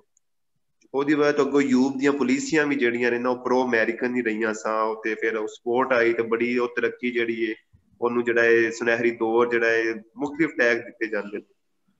ਜੀ ਉਸ ਵੇਲੇ ਦੋ ਗੱਲਾਂ ਨਾ, ਇਹ ਤੁਹਾਡੀ ਗੱਲ ਠੀਕ ਹੈ। ਇੱਕ ਤੇ ਉਸ ਵੇਲੇ ਅਮਰੀਕਾ ਦੇ ਨਾਲ ਜਾਂ ਬਰਤਾਨੀਆ ਤੇ ਫਰਾਂਸ ਨਾਲ ਜਿਹੜੇ ਪੁਰਾਣੀ ਵੱਡੇ ਕਲੋਨੀਗੀਰ ਹਨ ਤੇ ਅਮਰੀਕਾ ਨਾਲ ਉਸ ਵੇਲੇ ਮੁਸਲਮਾਨਾਂ ਦਾ ਬੜਾ ਟਕਰਾਅ ਹੈ। ਇੱਕ ਨਹਿਰ ਸੁਏਜ਼ ਦੇ ਮਸਲੇ ਤੇ, ਕਿਉਂਕਿ ਨਾਸਿਰ ਨੇ ਨਹਿਰ ਸੁਏਜ਼ ਨੂੰ ਕੌਮੀ ਮਲਕੀਅਤ ਦੇ ਲੈਣ ਦੀ ਕੋਸ਼ਿਸ਼ ਕੀਤੀ, ਉਹਦੀ ਉਨੀ ਅਹਿਮੀਅਤ ਹੈ ਜਿਵੇਂ ਅੱਜ ਕੱਲ੍ਹ ਸੀਪੈਕ ਦੀ। ਉਹਦੇ ਨਾਲ ਸਾਰੀ ਜਿਹੜੀ ਚੁੰਗੀ ਹੈ, ਜਿਹੜਾ ਉਹ ਪੋਰਟ ਤੇ ਆਉਣ ਦਾ ਹੈ, ਉਹ ਤਾਂ ਮੁਆਵਜ਼ਾ ਮਿਲਣਾ ਸ਼ੁਰੂ ਹੋਇਆ ਮਿਸਰ ਦੀ ਹਕੂਮਤ ਨੂੰ, ਉਹਦੇ ਉੱਤੇ ਬਰਤਾਨੀਆ ਨੇ ਰੌਲਾ ਪਾ ਦਿੱਤਾ। ਇਸ ਵਾਸਤੇ ਮੁਸਲਮਾਨ ਮੁਲਕਾਂ ਦੀ ਰਾਏ ਆਮਾ ਬੜੀ ਸਖਤ ਖਿਲਾਫ ਆਈ ਸੀਟੋ ਸੈਂਟੋ ਜਾਂ ਇਹਨਾਂ ਮੁਆਹਦੇ ਵਿੱਚ ਸ਼ਾਮਿਲ ਹੋ। ਲੇਕਿਨ ਦੂਜੀ ਗੱਲ ਅੰਦਰੂਨੀ ਹੈ, ਸਾਡੀ 11 ਸਾਲ 1947 ਤੋਂ 58 ਕੋਈ 8 ਹਕੂਮਤਾਂ ਤਬਦੀਲ ਹੋਈਆਂ। ਸਾਡੇ ਜਿਹੜੇ ਰੀਤ ਆਈ ਉਹ ਮਸ਼ਵਰਾ ਕਰਕੇ, ਸੌਦਾਬਾਜ਼ੀ ਕਰਕੇ ਉਹ ਸਿਆਸੀ ਮਾਮਲੇ ਤੈਅ ਕਰਨ ਦੇ ਨਹੀਂ ਆਏ। ਉਹਦੇ ਜੋੜ ਤੋੜ ਦੀ ਪੁਰਾਣੀ ਦਰਬਾਨੀ ਰਵਾਇਤ, ਇੱਕ ਦੂਏ ਦੀ ਲੱਤਾਂ ਚਿੱਕਣ ਦੀ ਅੰਜਾਮ। ਮਤਲਬ ਇੱਕ ਵਜ਼ੀਰ ਆਜ਼ਮ ਸਾਡੇ ਜਿਹੜੇ ਹਨ ਮੁਹੰਮਦ ਇਸਮਾਈਲ ਚੁੰਦਰੀਗਰ, ਜਿਨ੍ਹਾਂ ਦੇ ਨਾਂ ਦੇ ਉੱਤੇ IIT ਚੁੰਦਰੀਗਰ ਰੋਡ ਹੈ ਕਰਾਚੀ ਵਿੱਚ, ਉਹ ਸਿਰਫ 3 ਦਿਨ ਵਜ਼ੀਰ ਆਜ਼ਮ ਰਹੇ। ਤੇ ਉਹਨਾਂ ਦੇ ਬਾਰੇ ਸ਼ਾਇਦ ਨੇ ਲਿਖਿਆ ਕਿ ਚੁੰਦਰੀਗਰ ਬਾਲਮਾ ਉਹ ਡੀਅਰ ਬਾਲਮਾ ਮੁਖਤਸਰ ਬਾਲਮਾ। ਤੇ ਉਹ ਦੂਏ ਨੇ ਲਿਖਿਆ ਕਿ ਉੱਠ ਨੱਥੂ ਚੁੱਕ ਲੈ ਬਿਸਤਰ ਤੁਰ ਚਲੀਏ ਪਰਦੇਸ, ਹੱਥ 'ਚ ਆਪਣੀ ਜੁੱਤੀਆਂ ਫੜ ਲੈ ਮੋਢੇ ਕਰ ਲੈ ਖੇਸ। ਤੇ ਇੱਕ ਤੇ ਉਹ ਉਹਨਾਂ ਦਾ ਜ਼ਾਹਿਰ ਹੈ ਅਮਰੀਕਾ ਨੂੰ ਚਾਹੀਦੀ ਹੈ ਇੱਕ ਹਕੂਮਤ ਜਿਹੜੀ ਕਾਇਮ ਰਹੇ, ਸਟੇਬਿਲਿਟੀ ਹੋਵੇ। ਅੱਛਾ, ਇਬਰਾਹੀਮ ਇਸਮਾਈਲ ਚੁੰਦਰੀਗਰ ਹੈ, ਠੀਕ ਹੈ ਜੀ, ਉਹ ਚੁੰਦਰੀਗਰ ਸਾਹਿਬ। ਤੇ ਉਹ ਇੱਕ ਤੇ ਇਹ ਆਈ, ਉਹਨਾਂ ਨੂੰ ਐਸੀ ਹਕੂਮਤ ਚਾਹੀਦੀ ਆਈ ਜਿਹੜੀ ਕਿ ਲੰਬੇ ਅਰਸੇ ਤੱਕ ਕਾਇਮ ਰਹੇ। ਦੂਜੀ ਉਹਨਾਂ ਨੂੰ ਐਸੀ ਹਕੂਮਤ ਚਾਹੀਦੀ ਆਈ ਕਿ ਜਿਹੜੀ ਤਕੜੀ ਹੋਵੇ, ਉਹ ਜਿਹੜਾ ਹੈ ਰਾਏ ਆਮਾ ਦਾ ਮੁਕਾਬਲਾ ਕਰ ਸਕੇ। ਜਿਹੜੀ ਆਮ ਰਾਏ ਹੈ ਉਹ ਅਮਰੀਕਾ ਦੇ ਖਿਲਾਫ ਹੈ, ਬਰਤਾਨੀਆ ਦੇ ਖਿਲਾਫ ਹੈ, ਉਹਦੇ ਖਿਲਾਫ ਖਲੋ ਸਕੇ। ਇਸ ਵਾਸਤੇ ਫੌਜ ਸਭ ਤੋਂ ਮੁਨਾਸਿਬ ਨਜ਼ਰ ਆਈ। क्योंकि सियासतदान भी आपस में जेड़े झगड़े आपस में जमहूरी तरीके नाल ना तय कर सकते, बल्कि वो जेड़ा सियासतदाना दा गिरोह कमजोर होंदा है खुद फौजियों कोल वहदे हैं। पाकिस्तान की तारीख है कि तुस आ जाओ जी ये ठीक नहीं चलता पे, उन्हें वो सीधे फौजियों ले आए, नाल फौजियों आखे जी साडा एक कश्मीर का मसला आई तो बई तुहाडी फौज को मजबूत करना है, ट्रेनिंग देनी, असां तुहानूं फौजी इमदाद भी दसां, ट्रेनिंग भी दसां, असला भी दसां। इन्हां चीज़ां की वजह तो साडे फौजी उन्हां दी हमदर्दी पैदा हुई अमरीका नाल। अमरीका नूं ये हुई कि पाकिस्तान दा चीन दे नाल ते बॉर्डर मिलता सीधा खुंजराब दा सिनक्यांग दे नाल, रूस नाल एक छोटी जी वाखान दी पट्टी है अफगानिस्तान है जेड़ा पाकिस्तान नूं वखरा करदी है। रूस दा भी तकरीबन साडे करीब है सरहद, ते रूस की जासूसी वास्ते इस वास्ते अमरीका ने एक तो सानू कुर्बानी का बकरा बनाने का फैसला किया, असां उस वास्ते बिल्कुल तैयार हो गए। कुर्बानी बकरे नूं खुराक चंगी मिलती है, तो उन्होंने आख्या जी पैसे वैसे तुहाडे वास्ते ठीक है, तुसीं खाओ पियो मजे करो। बड़ा बीर के इलाके विच अड्डा दे दिता अयूब खान ने अमरीका एयरबेस, जिहदे विच उन्होंने जासूसी वास्ते जहाज उड़ाया, रूस की जासूसी करने वास्ते U2 जहाज आई, वो रूसियों को पता चल गया, उन्होंने ढा लिया। उस तो बाद रूस से पाकिस्तान के तल्लुकात सख्त खराब हो गए, अमरीका ने बाद बोरिया बिस्तरा लपेटना पिया। तो यह है पस मंजर कि उन्होंने अपने मफाद हैं, साढ़े जो हुक्मरान तबके उन्होंने अपने मफाद हैं, जिस वजह से गल शुरू हुई ना उन्होंने दिलचस्पी आई ते ना सानू दिलचस्पी आई आम लोगों की बेहतरी में। वो तो वैसे ही सरमायादारी निज़ाम है, ना बराबरी में कुदरती चीज़ समझते हैं, वो समझते जी यो निज़ाम जड़ा है ना वो ठीक है, एक खास तबका छोटा जहा उन्होंने नवाजो, वो तुहाडे जेड़े हैं हमदर्द बन वैसन, हिमायती बन वैसन, उन्हें तो लोड़ चाहिए, बाकी लोग किवें रहिंदे वो उन्हां दी। ये है जी इहदी वजाहत। साडी आइडियोलॉजी जिहड़ी है वो शुरू तो लैके हुण तक वो ना बराबरी दी रही है, वंड दी रही है, लेकिन उस वंड का जवाब वास्ते मुख्तलिफ नजरिए घड़े गए, इस्लाम, जमहूरीयत, सोशलिज्म ते इंसाफ। हर नजरिए का नाम लैके जो लोग आए नजरिए का नाम उन्होंने वो लिया जो लोगों ने दिल में लगे किया, वो है जो उन्होंने अपने दिल में लगता। अपने दिल में यो है कि जनाब वंड जी उन्होंने कायम रखो एक तरीके या दूसरे तरीके। अच्छा जी, इस तो अगे चलिए हुण। उस तो बाद उन्हें यह आख्या ईस्टरली ने सफर नंबर 9 के उत्ते उन्हें आख्या जी कि जिहड़ी इमदाद मिली है वह एक तो माली हालात ते कोई फर्क नहीं पिया, लोगों के हालात की जिंदगी बेहतर बनाने वास्ते। नाल उन्हें आख्या जिहड़ा एक गवर्नेंस का निज़ाम है, जिहड़ा बराबरी का जवाबदेही का निज़ाम होना चाहिए, जिहदे लोगों की मर्जी के मुताबिक फैसले होने चाहिए, लोगों की अखां के सामने फैसले होने चाहिए, ਉਹਦੇ ਉੱਤੇ कोई फर्क नहीं पिया। वो मतलब बंद कमरिਆਂ ਜਿਹੜਾ फैसले करने का निज़ाम है वो कायम रहा पिछले 70 साल, ਉਹਦੇ ਵਿੱਚ कोई फर्क नहीं पिया, लोगों का कोई हिस्सा नहीं पिया। लोगों का जड़ा शुरू हुई गलबात तो 1970 जो इंतखाबात हुए, जिहदे पहली दफा लोगों को वोट पावन का मौका मिले अपनी हुकूमत चुनने वास्ते, ये नारा पीपल्स पार्टी ने भी लाया ताकत का सरचश्मा अवाम है।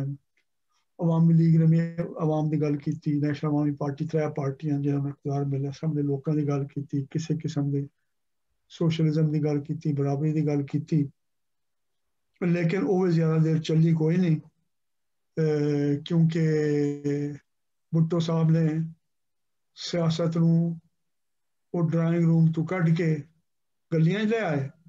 जिसले उन्होंने हुकूमत आई कराची मजदूरों ने हंगामे किए, एहतजाज किए, लड़ाइयाँ की, तो उन्होंने बयान दिता कि power of street will be met by the power of state. जो गलियां की ताकत है ना वह अस रियासत की ताकत नाल मुकाबला कर सकते। वो वध वापस ड्राइंग रूम वाल सफर शुरू हो गया जड़ा है। चाहे आइडियोलॉजी बज़ाहिर तब्दील होती रही, लेकिन जड़ा अमल है वो जारी रहा। इस इमदाद के आवन नाल उस ते कोई फर्क नहीं पिया ना। ਉਹਦੇ ਨਾਲ हुकूमत ਦੇ ਵੱਲੋਂ ਜਿਹੜਾ ਹੁੰਦਾ ਰੈਗੂਲੇਸ਼ਨ ਹੁੰਦੀ है, कोई एक कारोबारी निज़ाम के उत्ते कुछ पाबंदियां होंदियां, कुछ ज़ाब्ते होंदे हैं, वो कमज़ोर हो गए वक्त गुजरन दे नाल। कानून दे अमल दरामद घट हो गई। इंसाफ तो साढ़े खुद इफ्तिखार चौधरी साहब जो सुप्रीम कोर्ट के चीफ जस्टिस हैं, उन्होंने आखिया जी साड़ी लोअर जुडिशरी है वो करप्शन की भरमार है, तो आम बंदे वास्ते तो कोई इंसाफ का निज़ाम कोई नहीं रहा। ये सारी चीज़ां रही हैं। लेकिन विलियम ईस्टरली साहब ने इस गल का जिक्र नहीं किया कि लोग जो चाहन कि एक वक्री सोच के नाल, वक्रे तरीके नाल लोग सब वो ताकत लै सकन अपने हाथ दे विच, जिसनों अस आखते हैं जवाबदेही का निज़ाम। तो पाकिस्तान में बेशुमार लोग हैं ऐसे जिन्होंने ऐसा काम किया है कि जिस दे जरिए उन्होंने लोगों के हक हुकूमत तो लैण का निज़ाम कायम किया है, उसनों उन्हों का हिस्सा बढ़ाया है। ਉਹਦਾ ਜ਼ਿਕਰ नहीं है, ਉਹਦਾ मैं अगों चल के जिक्र करूँगा। उस तो बाद उन्होंने सफादा ते आख्या कि साड़ी हुकूमत जड़ा है ना वो 3 जड़ा दिफा ते खर्च करेंदी है, वो जेड़े बाकी मुल्क हैं जिन्हों की उतनी आमदनी सतह जो पाकिस्तान की है वो उस तो ज्यादा है। तो जितना ज्यादा दिफा से पाकिस्तान की हुकूमत खर्च करेंदी है दूए उससे आमदनी वाले मुल्कों के मुकाबले में, उतना घट वो तालीम ते सेहत ते खर्च करेंदी। तो ये वजह है तालीम ते सेहत के जड़े इशारे हैं उन्होंने तरक्की ना होने की वजह से, अफरादी कुव्वत की तरक्की ना करने की वजह से। क्योंकि अफरादी कुव्वत की तरक्की का मतलब है कि 2 शावां की तरक्की हो, एक तालीम हो, दूआ सेहत हो। जो तालीम चंगी हो सी, सेहत चंगी हो सी, वध तो पैदावारी काम दे विच वो हिस्सा पावन दे ज़्यादा काबिल हो सन, ओदा उन्हें मुआवजा भी मिल सी। ओदा जड़ा आम आदमी ने हल लभ्या है, ओदा हल उन्होंने ये आखदे कि गरीब आदमी का हल ये है कि अगर तरक्की ओदे वाल नहीं आती ना, वो तरक्की वाल चला जाता। अगर देहात तरक्की कोई नहीं तो शहर आ जाता, जो छोटे शहर तरक्की नहीं वड्डे शहर चला जाता, वड्डे शहर तरक्की नहीं होती मुल्क के बाहर चला जाता। हुण पाकिस्तान नूं जिहड़े गैर मुल्की इदारे इमदाद देण वाले हैं वो जितने पैसे देंदे हैं ज़र मुबादला, उस तो ज़्यादा साडा गरीब आदमी कमा के भेजदा बाहर, या पढ़े लिखे लोग जिहड़े बाहर बैठे। तो उन्होंने साडे निज़ाम ने इस तरह के हालात पैदा नहीं किए कि साडे लोगों को अपने मुल्क दे विच ही नौकरी मिल सके। उन्होंने नौकरी तलाश विच सऊदी अरब ते मुतहदा अरब इमारात ते यूरोप ते अमरीका में जहाँ पे वड्डी तादाद बैठे हैं, उत्थों जिहड़े पैसे कमा के भेजते हैं, वो अगर ना हो तो पाकिस्तान का जो तवाजुन है तिजारत का वो होर ही खराब हो गई है, सारी जी दुनिया लवण दे। ये मसला है। तो गरीब आदमी ने अपने जेडे वसाइल की कमी है ना वो हल खुद पैदा किया है, उन्होंने वालों नहीं मिले। लेकिन इतने मैं होर एक गल करना चाहना, वो ये है कि एक चीज़ है जिसको आखते सिविल सोसाइटी। सिविल सोसाइटी मतलब है कि लोगों ने अपने बनाए इदारे। सिविल सोसाइटी की एक बड़ी सादा जी तारीफ है ना, एक बंदे ने वो बड़ी सोहनी की। उन्हें कि सिविल सोसाइटी का मतलब ये है achievement of public goals by private मीनस, कि जिस लोगों के काम के फायदे अपने ज़ाती वसाइल नाल उन्होंने वास्ते काम करना, चाहे वक्त होवे, पैसा होवे, इल्म होवे, वो जरिए लोगों के उस वास्ते काम करना। तो हुण दिलचस्प गल ये है कि जिथे हुकूमत ने तालीम ते घट खर्च किया, सेहत ते घट खर्च किया, रोजगार देवन ते घट खर्च किया। ये हुण दिलचस्प गल ये है, शायद तुहाडे जो मूंह घट लोगों के इल्म होवे कि पाकिस्तान दे तुसां अगर 50 सालां दा तजिया करो, एक सोशल सैक्टर प्रोग्राम होंदा गवर्नमेंट ऑफ पाकिस्तान का जिहड़ा बजट का हिस्सा होंदा, ये तलीम ते सेहत वास्ते बजट रहिंदा है। जितना पैसा सोशल सैक्टर प्रोग्राम के जरिए वहदा रहा है हुकूमत वालों, पहली गल है कि वह कदाई भी 50% तो ज़्यादा खर्च ही नहीं हुए। हुण पाकिस्तान वसीलियां की थोड़ नहीं है, जिहड़ी असां निज़ाम इंतजामी जिहड़ा सिलसिला बनाया हुआ है, अफसरशाही एडमिनिस्ट्रेशन, वो पूरी रकम वो खर्च नहीं कर सकते। ਉਹਦੀ मैं तुहानूं वजह दसे सा अलग ਉਹਦੀ वजह की। लेकिन दूई दिलचस्प गल यह है कि जितना बजट हुकूमत पाकिस्तान सोशल सैक्टर ते खर्च करेंदी है, उस तो दुगना बजट पाकिस्तान दे फिलैंथ्रोपिक्स खर्च करेंदे, जेड़े जाती तौर ते फलाही काम कराने वाले फर्द हैं या इदारे हैं, वो हुकूमत तो दुगना खर्च करेंदे। अगर उन्होंने तुम ज़हन रखो तो तुहानूं पता चल सी कि जेड़ा अगर कोई लोगों की कोई हालत बेहतर है या कायम है, बिल्कुल गुरबत दे खूए ढह नहीं गए, उसकी वजह यह है कि वो ऐसे लोग हैं, गैर सरकारी इदारे तंजीमा बंदे। वो एक मिसाल थोड़े सामने ईदी साहब हैं जिन्होंने सेहत का, एंबूलेंस का, यतीम बालों की परवरिश का, दिमागी तौर पर माजूर लोग, बेशुमार तरह के काम हैं जेड़े कि एक फलाई रियासत को करने चाहिए, उन्होंने खुद कितने लोगों को पैसे इकट्ठे करके उतों लैके। इस तलीम मैं एक दो जिक्र करना चाहना जेड़े काम होए वो बड़े दिलचस्प हैं। तो पिछों वह तल्लुक बनसी जी सुमैया ने गल की आई कि जी लो लैवल ऑफ इक्विलिब्रियम। तो ये दो गल्लां अहम हैं। एक तो कि साडा ये जड़ा है कि साडा जड़ा है अतियात देवन वाला या फिलैंथ्रोपी का जड़ा शोबा है वो दुगनी रकम जी देंदा है। ਉਹਦੇ बारे आगा खान डेवलपमेंट नैटवर्क ने जॉन हॉपकिंस यूनिवर्सिटी नाल मिल के एक स्टडी की पुराने जमाने फिलैंथ्रोपी इन पाकिस्तान, तो पाकिस्तान सेंटर फॉर फिलैंथ्रोपी बनया, उत्थे भी तुहानूं रिपोर्टां मिल वैसे। उन्होंने रिपोर्ट ने आख्या कि पाकिस्तान के जो फिलैंथ्रोपिस्ट हैं, एक तो उन्हें आख्या कि पाकिस्तानी दुनिया सब तो ज्यादा देवन वाले लोगों च जिहड़ा अपना पैसा वक्त इल्म देंदे दुएं वास्ते। हुण तुसां ये वेखो, पाड़ सिर्फ अमीर ते गरीब का नहीं है, पाड़ ये है कि साड़ी अशराफिया की होर सोच है। वो आखदे मेरी 99 बकरियां ने मेरी 100 बन गई, जेह्ड़े वो गरीब को लिख के वो भी मैं लै लूँ। तो गरीब आदे यार मेरे को जड़ा है चलो इतना हो वजे, मेरा एक डांगी पूरा हो वजे, दूआ बंदा मेरे नाल दा जड़ा ना वो भुखा ना मरे, वो बीमार ना रहे, वो साढ़े उस तरह के बने हुए। तो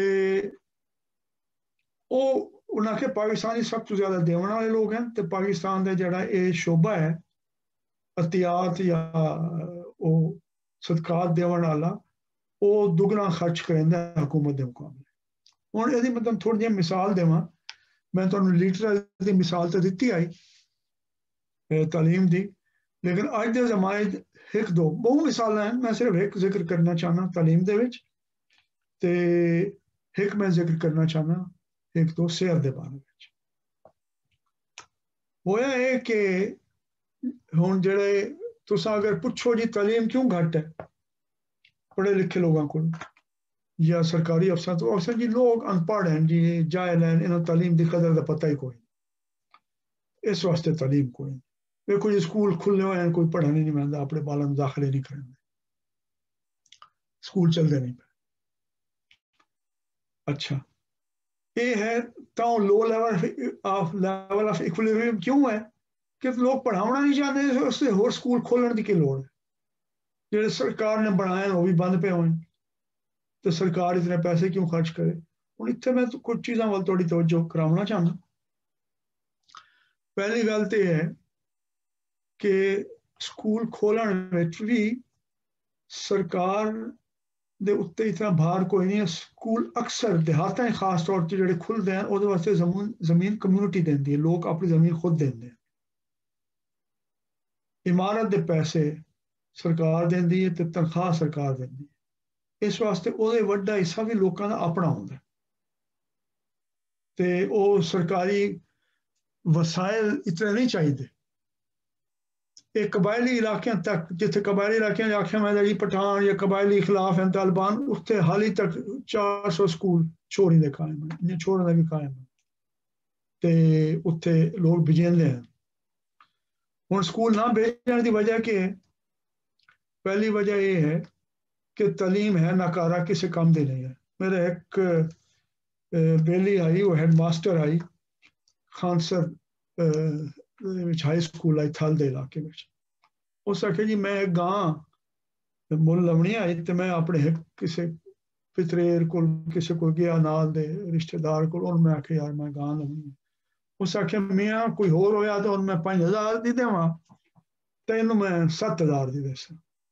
उस आखे क्यों? उस आखे तू मेरे 2 बालों पढ़ाया, बिल्कुल नाकारा मंजी बैठे रहने तले नहीं रहते।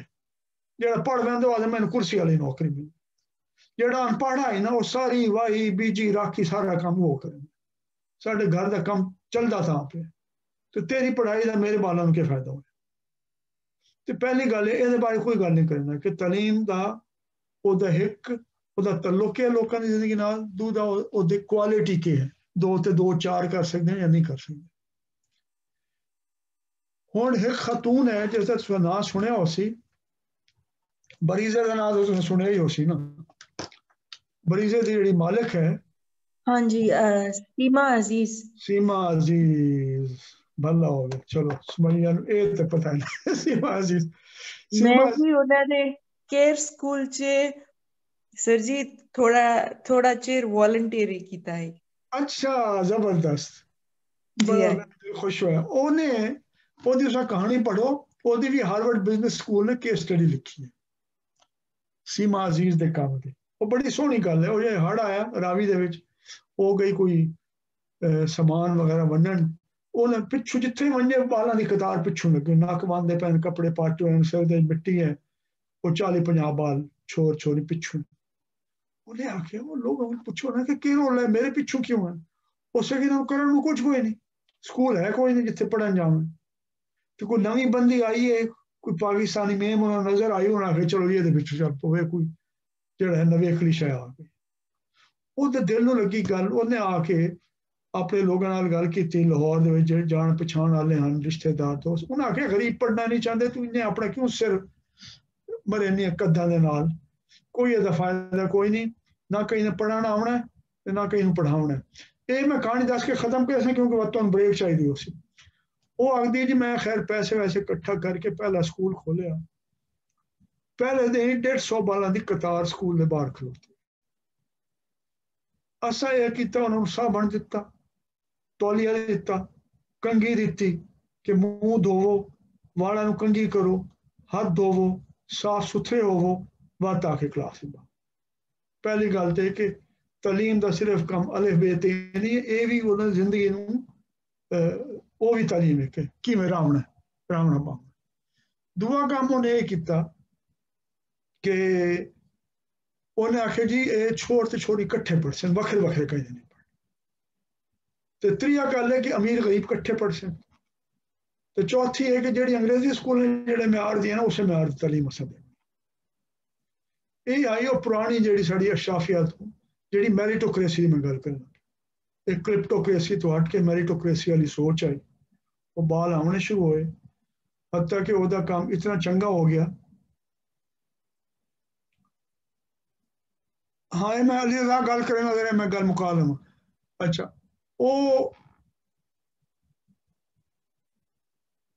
इतना उन्हें चंगा काम किया, स्कूल चलाया कि वह वजीर आला पंजाब ने उन्होंने साथ के आख्या तुस गवर्नमेंट स्कूल भी लै लो, क्योंकि गवर्नमेंट स्कूल तनख्वाह चंगियां मिलन, जिवें मैं तुहानूं दस्सिया बजट होंदा ते तालीम बहुत ही घटिया होंदी। उन्हें आख्या तुसां लैके, उन्हें आख्या जी मैं सारे तो नहीं लै सकती, शुरू में इतने लै सा कि मैं 10 स्कूल लै सा। लेकिन जैसे उत्थे शुरू किया काम तो सब तो पहले उस्तादां वालों मुखालफत, क्योंकि उन्होंने रगड़े शगड़े लगने शुरू हुए कि अपने सीधा करो, अपने आप वक्त आओ, वक्त वंजो, काम करो, ट्रेनिंग लवो। लेकिन आहिस्ता आहिस्ता उन्होंने बाद उस्तादों ने समझ आ गई कि इस सब के भले विच है, तो वो जड़ा है उन्हें शुरू किया। लेकिन दिलचस्प सब तो गल ये है कि जो स्कूल चलने शुरू हो गए, एक जो MP है जोड़े नाम निहाद हर इो जे कमां दी करेंदे इस्लाम के नाम से या रिवायत के नाम से, उन्हें एक स्कूल बंद करने वास्ते उन्हें आखिर छोर छोरी अलग करो, ये साड़ी रिवायत के खिलाफ है, इस्लाम के खिलाफ है स्कूल जड़ा है ना, तो अगर बंद नहीं करेंगे मैं स्कूल नहीं चलाना। उन्हें आखिया अगर इकट्ठे ना पढ़ सकना छोर छोरी स्कूल ही ना चल सी, उन्हें स्कूल बंद कर। उस तो बाद बन के लोगों ने ऐसा रगड़ा लाया उस MP वो खुद वापस है, उस आगे जी ठीक है स्कूल शुरू कर दो जड़ा करेंगे। तो लोगों की बड़ी ताकत होंगी है, जो लोगों के ख्वाब ना थोड़े ख्वाब मिले हुए तो रल के चलन तो उसते होंगे। अली रज़ा ने एक सवाल पूछे है, civil society is procurement public goods by private means whether it's time wealth or अच्छा NGOs of society as they be financed by some means and derived by some others। ਇਹਦੇ ਉੱਤੇ ਮੈਂ NGOs ਉੱਤੇ ਆ ਕੇ ਗੱਲ ਕਰਨਾ। ਤੇ ਦੂਜਾ ਸੁਮੈਰਾ ਨੇ ਪੁੱਛਿਆ ਸਵਾਲ कि which policy needs to be integrated, improved monetary or fiscal policy, इस ते भी गल करेंगे। ते बहरहाल मैं ये दसना चाहता हूँ, इस तरह एक मैं और जिक्र करना चाहना, उस बाद अस ब्रेक ते बैसू।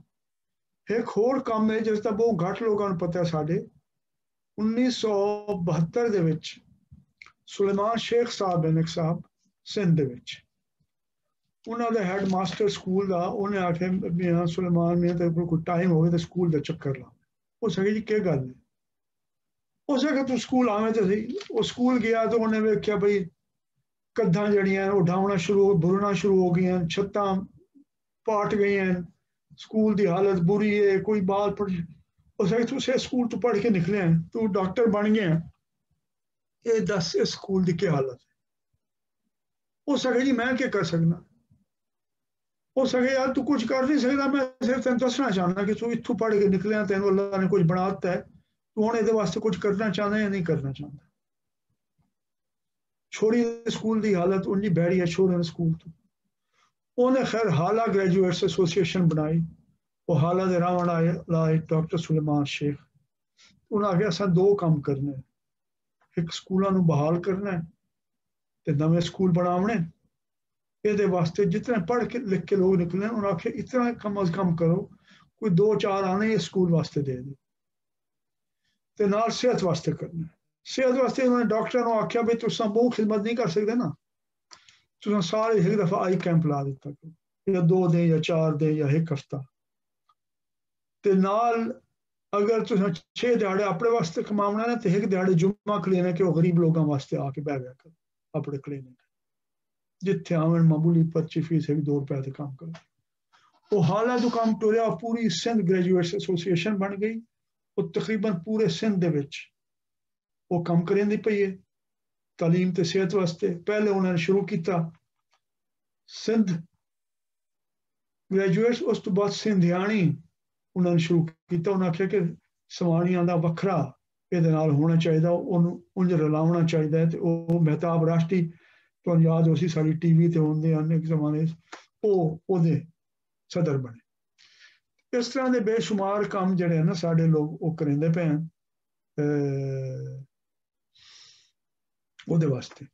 तो हुण जड़े 2 सवाल आए, असा इस तो बाद मेरा ख्याल है हुण वक्फा कर सकते हैं, कोई 10:54 हो गए, 55 तो मैं खत्म कर दे सा, तो वक्त तुसा दोबारा आना है तुहाडे हिसाब नाल टाइम तो 10:05 ते। ये जड़ा समैरा तुसा मॉनेटरी ते फिस्कल की गल की है, असल ये सवाल ज़्यादा उठता है अफरात ज़र के हवाले नाल कि उन्होंने मॉनेटरी तरीके नाल या फिस्कल तरीके नाल कंट्रोल कर सकते हैं। लेकिन असल गल तो जो तरक्याती मामलात हैं इन्हों का फिस्कल पॉलिसी नाल तल्लुक है, कितना तुसा बजट देंदे ओदे वास्ते बाकी आके गल करे सा। हुण मैं 10 मिनट का वक्फा करन लगा, इनू रिकॉर्डिंग नू मैं पॉज करन लगा, ऐसा दोबारा शुरू करे सा 10 मिनट बाद तो नाल मुलाकात। दूजे पेपर ते भी गल हो सी कि कोई ना केड़ा